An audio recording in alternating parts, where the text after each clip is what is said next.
Si Ace, 6 na taong gulang lang pero tila pasan na niya ang mundo dahil ang kanyang kapatid na may sakit.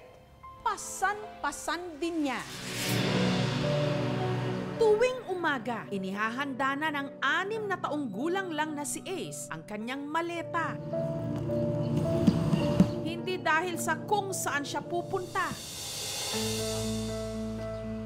Ito kasi ang nagsisilbing trolley ng nakababata niyang kapatid.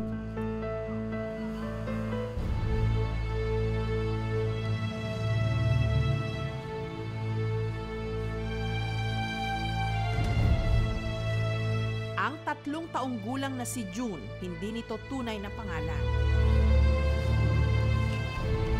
Idadala ko yung tulak ko para hindi ako mapapagod. Masaya siya. Habang tulak-tulak ko siya, tawa lang siya. Si June kasi, ipinanganak na paralisado ang kanyang kanang braso. Hindi rin siya nakakapagsalita. At dahil wala itong magamit na wheelchair, sa lumang maleta siya isinasakay ng kanyang kuya. Sa tuwing nakakawala sa maleta, si June, madalas daw magtatakbo.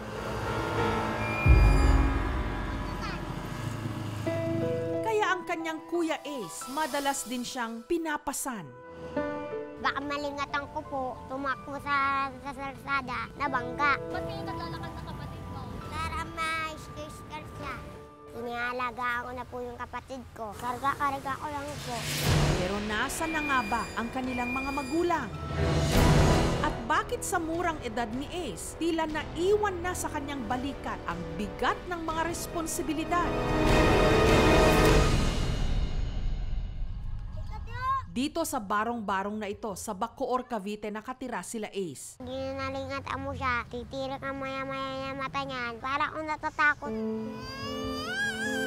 Sa duyan na ito niya, pinapatulog ang kanyang kapatid. Napapaiyak ako.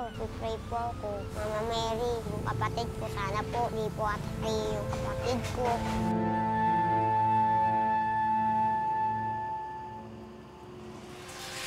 Kasakasama naman daw nila sa bahay ang ama nilang si Barry. Pero madalas, wala ito dahil sa sideline nitong pagbubotet dyaryo.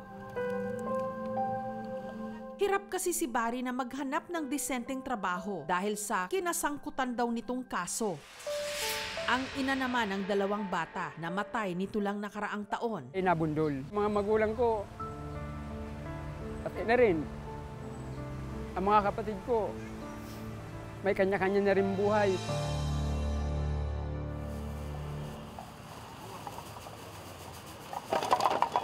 Maswerte na raw kung kumita si Barry ng 100 piso kada araw. 111 po. Makakabili na po ako dito ng ulam namin. Kung wala, sa bigay na pagkain na lang daw sila umaasa.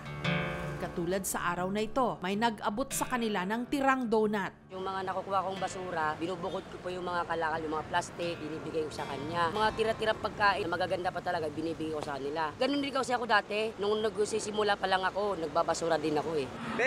Kamusta na? Nadaanan po namin 2 bata at nasa gitna po sila ng kalsada. Sobra po kami naawa. Naisipan po namin i-upload yung video na to para po makita na ganito po yung kalagayan ng ibang kababayan natin. Dahil sa pandemya, hindi na rin nakapag-aral si Ace. Ko po mag-aral para sa kapatid ko Mangarap kong trabaho, sundalo. Sarap, ligo. Katuwang ang kanyang ama, si Ace na rin ang nagpapaligo at nagpapakain sa kanyang kapatid.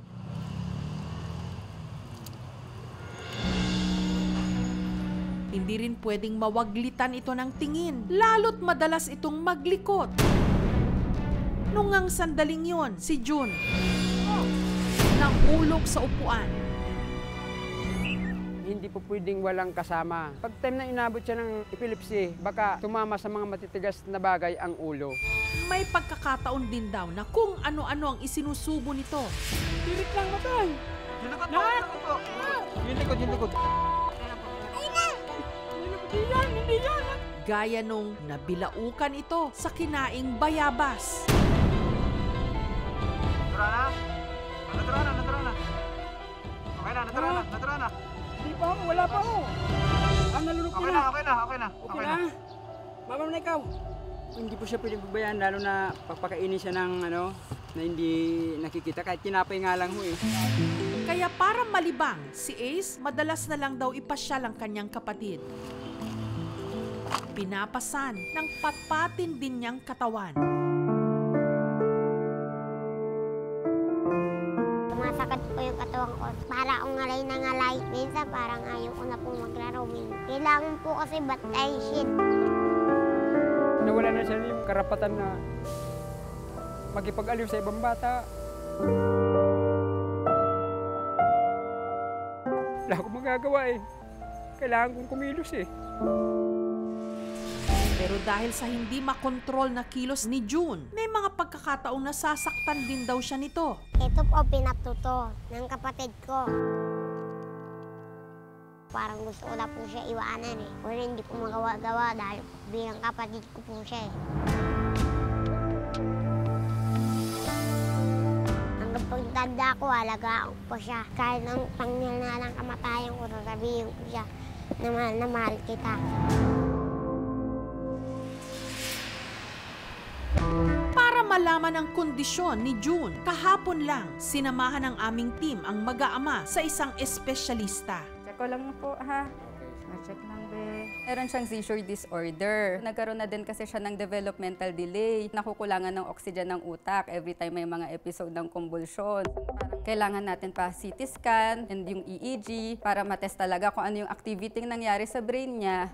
Si Ace naman, kulang siya sa timbang. Parehas na bata, kulang tayo sa nutrition sa kanila, so more on malnutrition din. Nakakalungkot siya dahil sinasalamin nito yung matinding sitwasyon na kinakaharap ng mga batang Pilipino. Alam naman natin kapag hindi healthy o hindi nurturing yung environment sa paglaki ng bata, may long-term consequences yan. Hello guys, magandang hapon po. Samantala, binisita rin ang mag-aama ng mga kawani ng City Social Welfare and Development Office. Hindi po namin inirekomenda na ilagay po sa shelter yung mga anak ni tatay. Unang-una po natin ibinibigay sa kanila yung pagkalingan po ng mga magulang at naniniwala po kami sa kapasidad ni tatay na maalagaan po yung kanyang mga anak. Patuloy po namin siyang i-monitor at magabayan sa pag-aalaga po ng kanyang mga anak. Papangako ko po, patuloy ko pong gagabayan ang aking mga anak. I-refer po natin si tatay sa livelihood and skills training upang mabigyan pa rin po siya ng karagdagang kaalaman at mas mapag-igi po ang kanyang kakayahan para magkaroon po ng permanenteng trabaho. Sa mga bata po, atin po siyang i-enroll sa nutrition program natin, sa ating feeding program. Naipasa yung Expanded Solo Parent Act nitong June 28. May karagdagan silang mga benepisyo kagaya ng 10% discount and VAT exemption dun sa mga basic needs ng kanilang mga anak, and at the same time, may 1,000 pesos sila na allowance kada buwan. Surprise! Para matulungan ang mag-aama, nagbigay po ng financial assistance ang aming programa.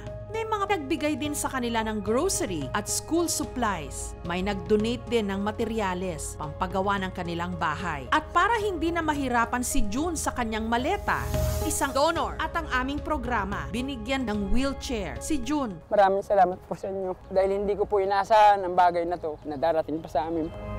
Patuto, huwag mong kakalimutan. Kahit pagdaki mo, basta gumawa ka lang ng mabuti. At ano mangyari po, hindi ko po siya papabayaan.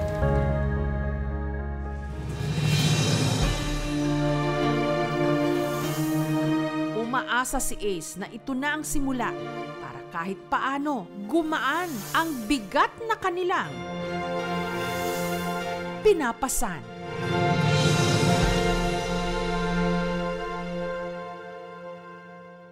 Thank you so much mga kapuso. Kung nagustuhan niyo po ang videong ito, subscribe na sa GMA Public Affairs YouTube channel. Don't forget to hit the bell button for our latest updates.